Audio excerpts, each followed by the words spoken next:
Hey everyone, welcome to our session, Jackrabbit 2.0, where we're going to take a look at the next generation experience of the system. We're so glad that you all decided to join us today. This is definitely going to be one of my favorite sessions. I'm Emily, the Director of Marketing here at Jackrabbit, which means that I get to experience the excitement of the new features alongside you as you implement them to grow your business and watch all of your big plans become a reality. I'm joined by our Director of Product, Tracy. She's going to walk us through what the next gen experience is, how we got here, and what you can expect us to do in the future. You ready, Tracy? I'm ready. Let's do it. Hey, everyone. As Emily said, my name is Tracy Egan, and I am the Director of Product here at Jackrabbit. And I'm so excited to be talking to you guys today. Just a little insight. My team's job is to improve Jackrabbit's solution in ways that continue to help you and your business grow, and to really free you up so that you guys can spend more time doing what you love. We listen to your needs in a lot of different ways through the ideas and the idea portal and the votes, and especially your comments and scenarios. We really appreciate those. When you have conversations with our support team, our onboarding team, our client success teams, all of that information gets filtered back to us. We look at how you're using the features, how you're using new features that we release and existing features, and we really try to make thoughtful decisions about how we can improve those things for you. And by also just talking to you, you've probably heard from people on our product team. We ask you to be beta testers. We're always looking for feedback. So we definitely appreciate those conversations and your honesty and you providing insight into how you're using the system. We've been working on several really awesome features this year that you guys have probably seen lots of communications on. But today, as Emily said, we are going to talk about something pretty cool and something you've already started to see in Jackrabbit. We are taking our user interface to the next level and improving your overall user experience. As you know, Jackrabbit does a lot. It runs the businesses of nearly 6,000 companies in a variety of segments who all do things in different ways. You can set it up to meet the needs of your business, which may be quite different from anyone else's business. So while this can sometimes be viewed as complexity, it really means that Jackrabbit is also robust, flexible, and configurable. And let's be honest, sometimes Jackrabbit looks a little dated. It's incredibly powerful, we all know that, but there's certainly an opportunity to modernize it. So over the past few years, we've made some minor tweaks to the user interface and made some updates, but this year we're really, truly taking the product to the next level. And we're calling this our next generation user experience. We're really moving beyond just look and feel changes, and we are focusing on improving the overall experience for you. And our goals are to simplify your tasks, to reduce and streamline the number of steps, to reduce redundancy so that you don't have to know 6 different places to go do the same thing, and to provide really a more modern and intuitive experience overall. We're creating new pages this year for families, students, and classes. And we're going to be simplifying the menu. All of these have been thoughtfully designed and are super powerful tools that will help you run your business, allowing you to do more in a single page and navigate less. So although at first there may be a bit of a learning curve, we are confident that these pages will provide you more powerful tools to run your business so you can get back to doing what you really love. We started with the new families page, which most of you are using already. But let's take a look at it because we really want to make sure you understand the power of this new page because this is the model we'll be using for pages going forward. So let me start demoing that for you. All right, so let's jump in. Here's our families menu. And as you guys have probably noticed, there is a new little badge and a new menu option called All Families. And your search page that you're used to is gone. So let's take a look at the new All Families page. When you come in, it looks pretty different. We have some data visualizations at the top, and we've got this very cool smart grid you've started to see throughout the system.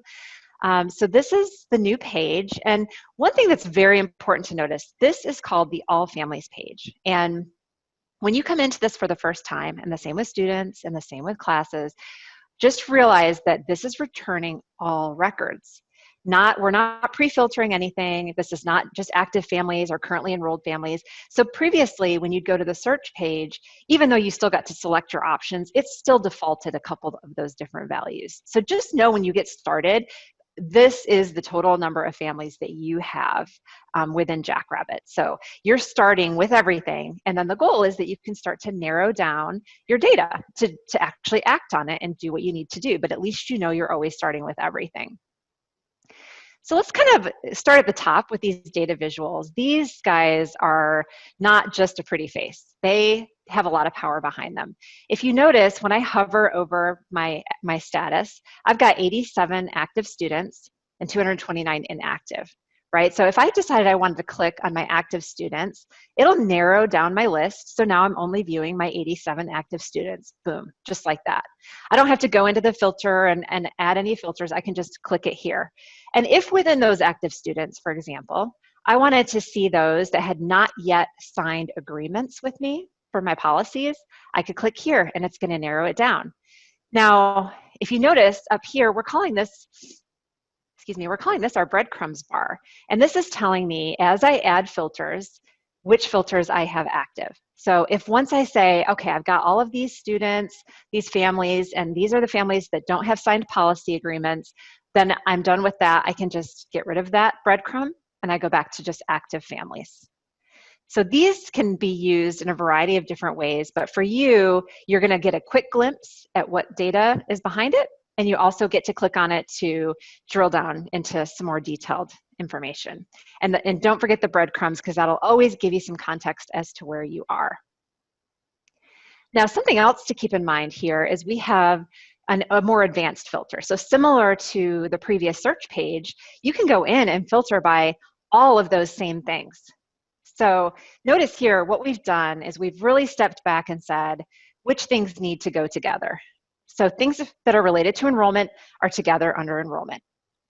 Things that are related to communication are grouped under communication, and family details. If I ever want to just see everything, I expand all, and I can see all the fields. I can scroll through to see what's here. And if I know what I'm looking for and I just want to find it fast, like say I want to look at my problem accounts, I can say, here, I just start typing, it narrows down my list, problem accounts, takes me right there. And I say, yep, I just want to look at my problem accounts. Apply. I have one problem account. So it takes me right to this information. Let's say this is something I do every week and I don't want to have to keep going into the filter drawer. I've got options to be able to go in and save this filter very easily. So in this case, I would just go in and say, save it as a favorite. And I just want to name this problem account. I could even make this my default view. That's not what I want to see every time I come in, but if I wanted to, I could. So I'm just going to say save. And now when I go look at my favorites, I have several options. I have problem accounts. I want to see, maybe I want to go look and see the families that didn't opt out of emails. This is my list of families that didn't opt out, so I can email them. So this really, and again, the breadcrumbs bar always stays intact, so you can always get back to all of your data. So very powerful features. So keep in mind that this filters drawer is really kind of taking the place of the old search. It has all the same features. You can do a quick drill down, and everything's available here for you to apply. Now let's look at the grid, because I think you guys have seen these in a few places throughout the system already, but it's really important, especially here, because we are starting to put a lot more features in this area. So as you might expect, if I wanted to sort by a column heading, I can click on city, and it's going to sort by city, right? And so it's grouping these all together, and that's my sort order. Let's say, for example, I wanted to add a new column that I don't see here. I can click on these three dots. I can look here at my columns. Wow, look at all the things that I can show on this page. So for example, if I decide that my billing contact is, if I decide that my billing contact is super important, I can select billing contact, and it adds my billing contact. If I want to move my billing contact over, because it's so important, I want it right next to my family, I move it, Boom, there's my billing contact. And if you notice, I have some locked columns here. So when I scroll, I can actually scroll side to side and actually see that my first 4 columns remain fixed. If I don't want balance, for example, to always be there, I just unlock it. Boom, there we go. And then I'll always choose to hide any of those columns. So if I want to just get rid of billing contact, boom. So knowing that you can move columns around to be in the order that you're looking for, that you can add columns that you don't see, it's going to allow you to have a customized experience and make sure that that experience is something that is consistent for you every time you come in. Now, something else that's a little bit unique is we have this concept of grouping. So imagine if you wanted to send out a specific communication, or you wanted to have everything done by the city that your students were from. You can actually take this column and group it, and it's going to create a grouping. So I can now see all my students that are from Concord, and they're all grouped here together. So grouping, keep in mind, you can group by multiple different columns. The grouping just allows you to see all that data all together within the grid. And if you want to get rid of it, just get rid of it. So back to the favorites, just making sure that you understand the value of having a default favorite also. So I know some of you have favorites saved in the current pages, and you can bring those over and just really recreate those here. So when you decide you've got a filter the way you want it, just go in to say save favorite. And if you decide to make it your default, that will come up for you every time you come into this page. But if you also want to create one and have your whole team be able to use it, you can actually share that favorite. Now, it will not be the default for everyone else. Everyone gets to pick what their own default view is, but just know that you can share those favorites also with them. And then you can access them anytime. So this is super simple. And creating them is very easy. It's, you can go through and really kind of play around with it until you get the data that you're looking for. But I don't think it will take you long at all to really get comfortable with that. And one other option here at the top is if for some reason these data visuals, you're not wanting them to take as much room on the page, you can just hide them. That'll give you more of the grid here, so you're able to really see more data. If you want to bring them back, you bring them back. If you always want them hidden, if you hide it, next time you come in, they'll be hidden.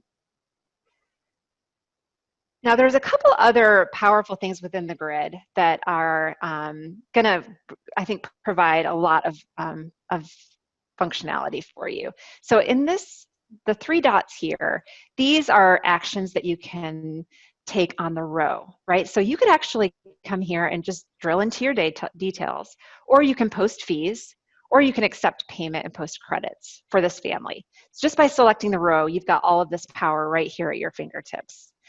And something cool to pay attention to also is anytime you're doing an action on a row, it's going to open up a new tab. So before, when you were drilling into a family, it would always take you to another page, but you'd have to go back to jump out. Now, how often have you been working in the details of a family, you're in the middle of something, someone comes up to your desk, and you have to change gears and get out of the page and come back and remember where you were? This way, you can jump back and forth between the pages. You could even select, oh, the Colley family's here. Let me work on them for a while. Now I've got the Abbott family, the Colley family, and you're able to really see multiple pieces of data at the same time and focus on the task at hand. So I think you're going to really enjoy having that. And the real power and what you're going to start to see from here forward is this. We've got this concept of mass actions. So let me go back here. And if I select multiple families, I've got these 3 dots here. And within this, these are my mass actions. If you start thinking about things that you need to be able to perform multiple actions on, imagine you can update e-payment schedules, family discounts, family fixed fees, membership types. You can clear the user-defined fields, right? This is something you can do on multiple records. So keep in mind that this is here, and what you're going to start to see is that a lot of the things that we used to add another menu item for and another menu item for are going to start to all be consolidated here. So families has mass actions, students has mass actions, and they're all going to be very targeted towards the data that you're looking at. So just know that if you're going to select this and you want to go update this, it's going to say, do you want to update these 5 families, right? And you can start to enter these values and it comes right up here. So it's all within your workflow. And we found that to be incredibly important, that we keep you in your workflow so you can get things done more easily without jumping around. And on that same note of keeping you within your workflow, one of the most important features that we've released, we sort of saved the best for last, is the concept of emailing from this grid. So if you think about the fact that you are narrowing down your data, you've got your filters, you have everything that you want in this grid, and you're looking at your results and you decide that you want to email some of these families. I could select 3 families. I could select 10 families. I could email all families, or I could just email the families that are showing on this page. But if I see this button here, very powerful button. I think this is going to be your new best friend. If you hit the send message button, this is saying, who do you want to email? You can always include people who've opted out or exclude them. And then you could look at, okay, do I just want it to be primary contacts, my billing? So let's just say primary contacts. And there we go. Right from your families grid, it opens up this new tab once again. So you can always go back and forth, look to see who you've selected. It's still going to let you preview your email list once you get it drafted so you can see who it's going to. And if you want to select everyone on this page, you would be emailing 50 people. But here's some real power. So let's say that you have your filter the way that you want it, and you've got, you know, in this case, we have 316 families. If I want to email all my families, I don't need to select anything here, because selecting it will email those on the page, which I can do as well. But if I want to email all 316 families, I just don't select anything, and it will allow me to email all of my families at once. So keep in mind, and you can always show more records here in this drop down. Like if I wanted to select, 100 records, I can go change that to 100 records or up to 250. And if I decide I want to do it one page at a time, I can select this page, do my email, go to page 2 and do my email as well. But if you want to email everyone at once, go for it. The power is there. So again, just start thinking about when you start to see, fewer things in the menu, look at that as an opportunity to do more on these new pages, because they are incredibly powerful, and we're giving you more and more control within a single workflow to be able to do everything you need to do. And I think you are going to love it. I know we do. So that is sort of an introduction to this page. I'm hoping I was able to show you some things that you hadn't seen before or that you weren't aware of.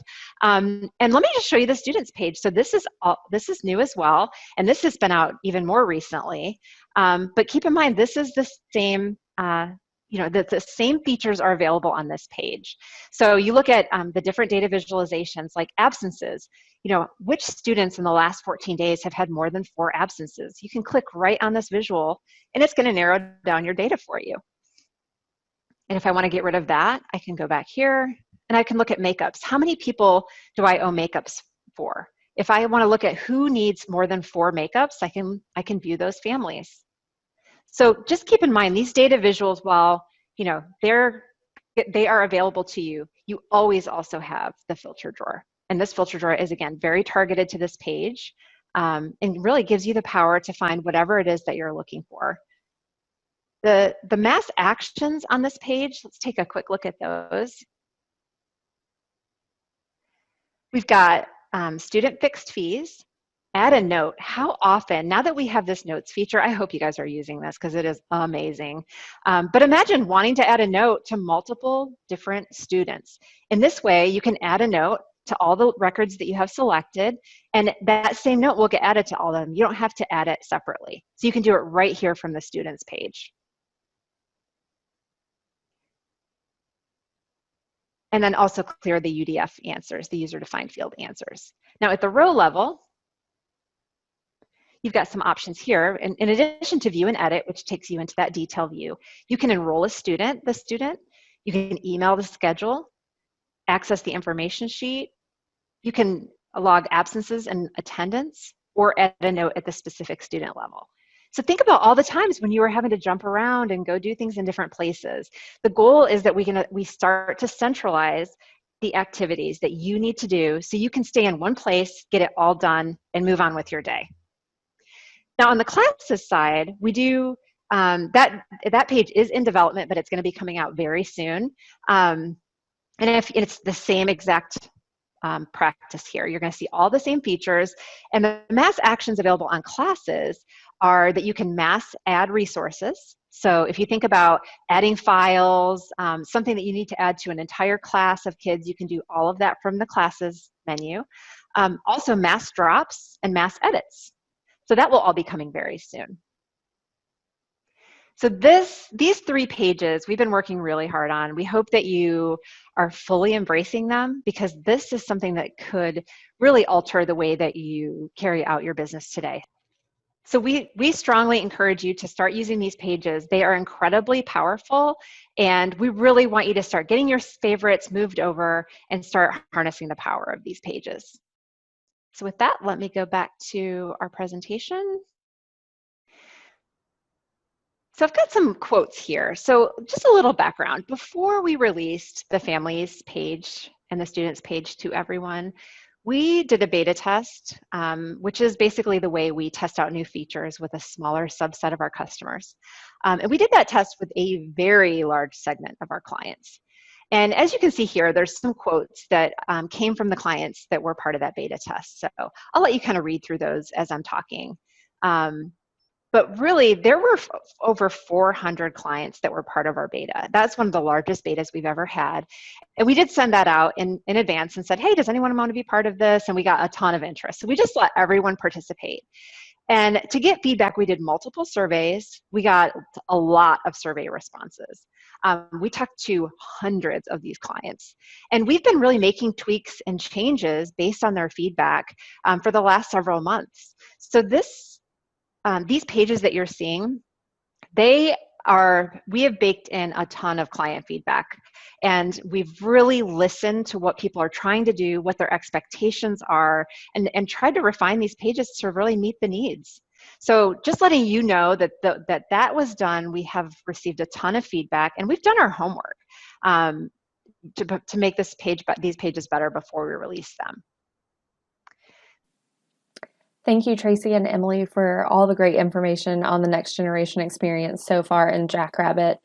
Recently, I got to talk to a client as close to in person as we can get right now, and here's what she had to say about the next generation experience. So today I've got Susan with me. She is a studio owner up in the New York area. And funny story, me and Susan started our relationship here at Jackrabbit. I was her Jumpstart coach, and she was brand new to the Jackrabbit family, coming from another software program, and was really hoping that she would get the same experience that she was receiving there. We worked together through some in-person training, and she is now a power user here at Jackrabbit. So Susan, tell us a little bit about how the new All Families page has helped you and your staff and what you like about it. I love the All Families page. I just feel like it's easy to use. The ease of navigation to me is number one.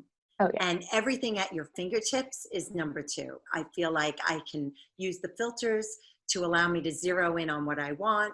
I can look at my financials. I can look at the communications, policies if they were agreed to, credit cards on file. There's just so many different aspects that I love about it. Even during showtime, I can go right to this page and look up families that have siblings in the school so I can try and put them in the same show. So I would say the number one part of this is that I love the ease of navigation, and everything is at my fingertips. Ah, I love to hear that. So exciting news. The students and classes page are next on the dock. So you'll be able to get to that information the same way that you're used to with All Families. So thank you for giving us a client aspect of how that has worked for you. So lastly, let me talk to you a little bit about, in addition to these pages that I was showing you, So these are the first 3 pages, and more will be coming, and we'll keep you posted as that happens. But the other thing we're going to do this year is we are going to focus on simplifying our menu to help you reduce clutter and more quickly get to the data that runs your business. Don't worry, everything is still within Jackrabbit. We're just reducing the number of drop-down lists by moving reports to the reports menu with a link to get you there quickly. We're grouping specific features into a new modules area. And we're moving your toolkit under a more commonly used gear icon.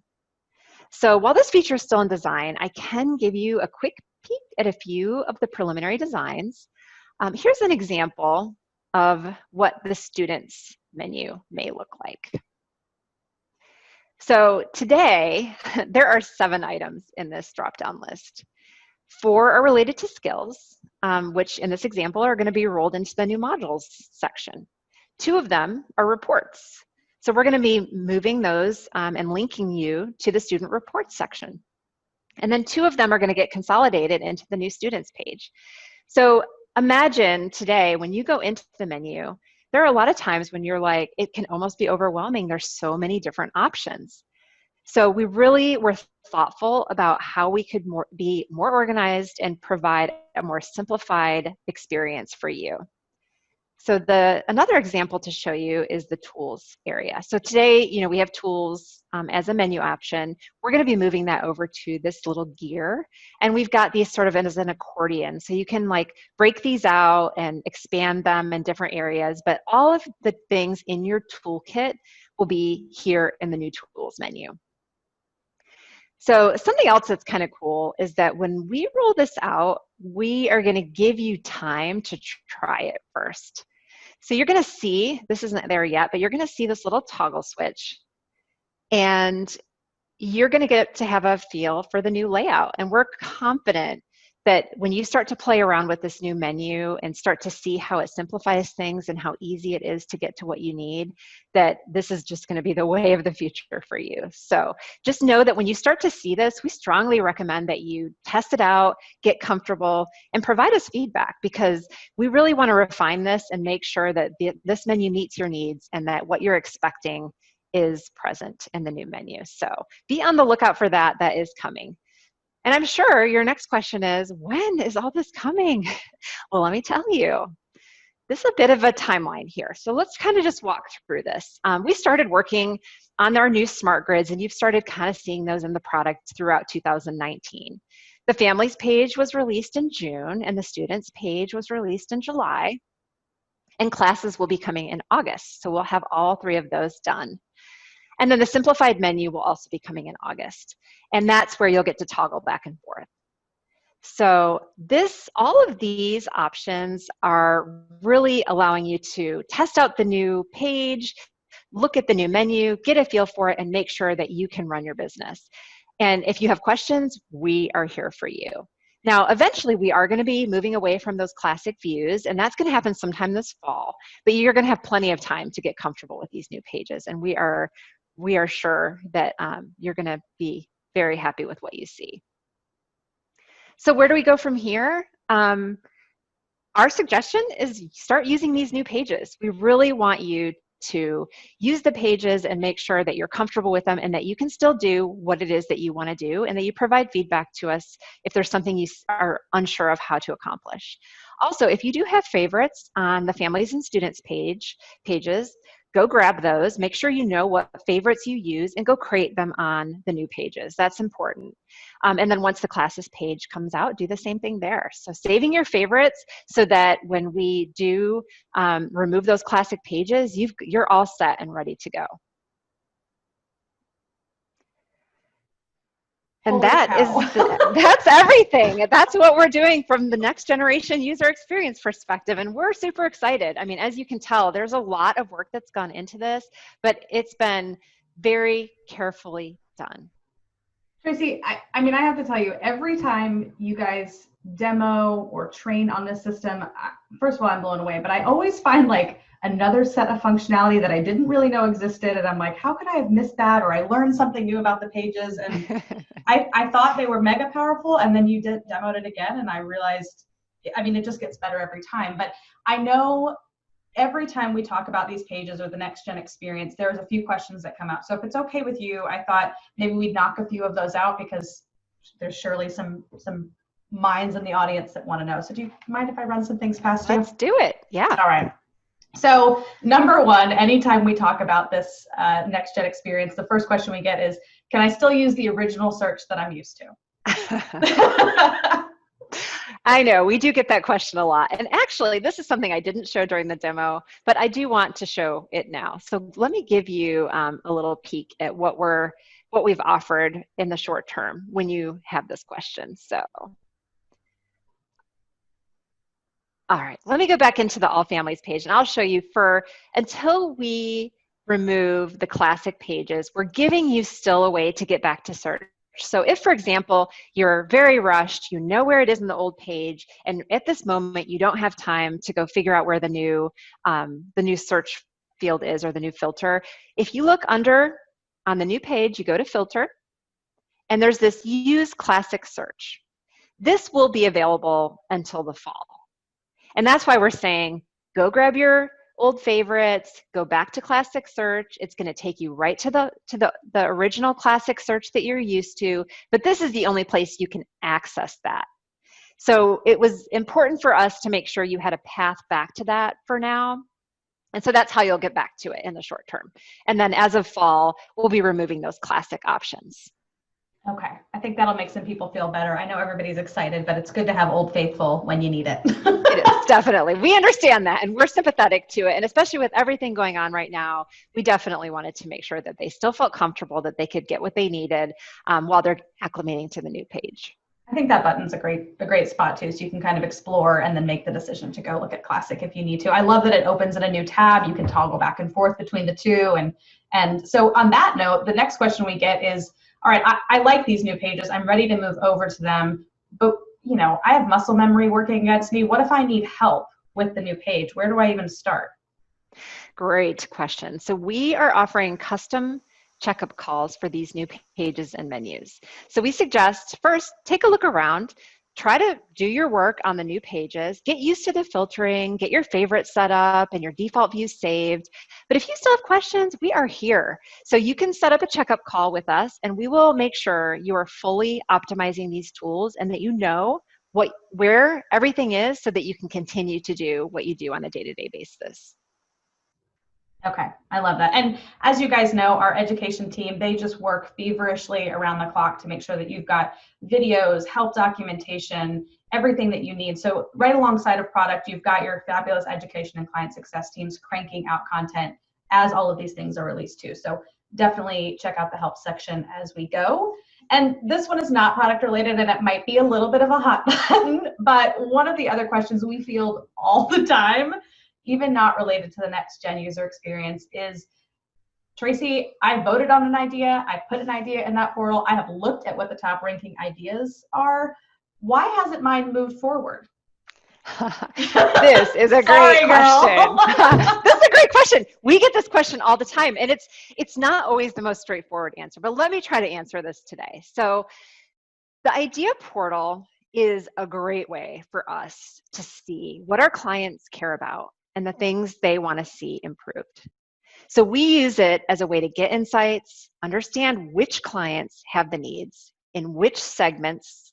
And really, the most helpful thing is when people put their scenarios into their vote. So they explain how they're using it. We often will reach out to clients who have voted for an item when we begin our research and design phase on something. And we might even do surveys to them, but we're always using that insight to try to make sure we fully understand what problem we're solving.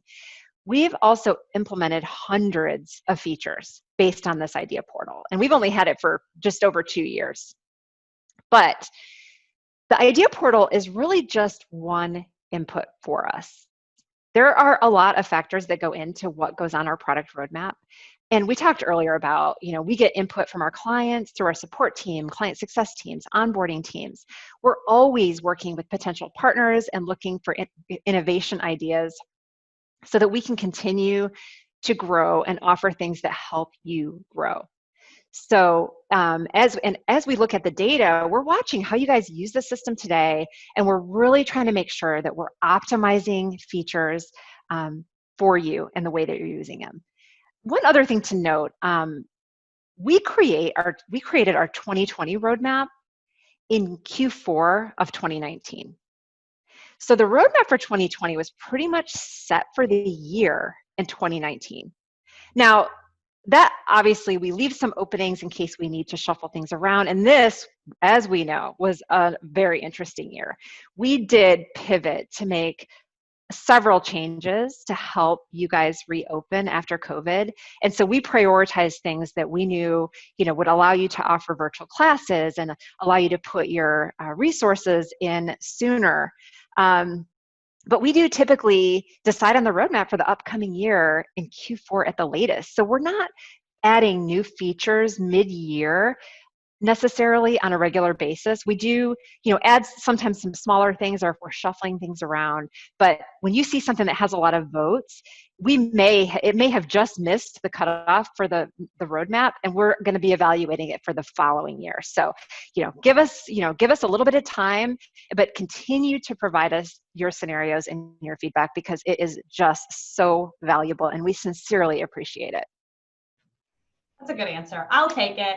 And just on that note, you guys, if you're interested in, well, first of all, kudos, Tracy. The product team completed the entire 2019 roadmap, and you're on track to complete 2020 and then some, like you talked about with the COVID fast track. So it's just amazing to me that you can get that accomplished. But those of you watching, if you're wondering, what is a roadmap? Where do I even find that? That's just a fancy way of us telling you what's coming and what we're planning for in the product. You might have seen things called 2020 Vision coming your way.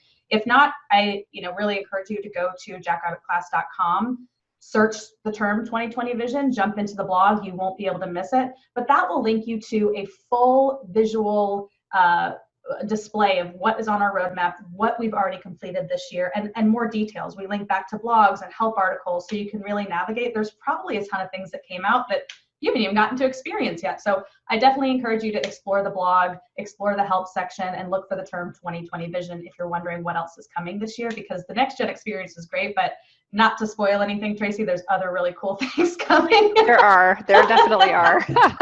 So we're very excited. But with that, Tracy, this was awesome. I learned a ton. I'm sure everybody did. Thank you so much. And we will see you out there. Thanks, everyone. Bye.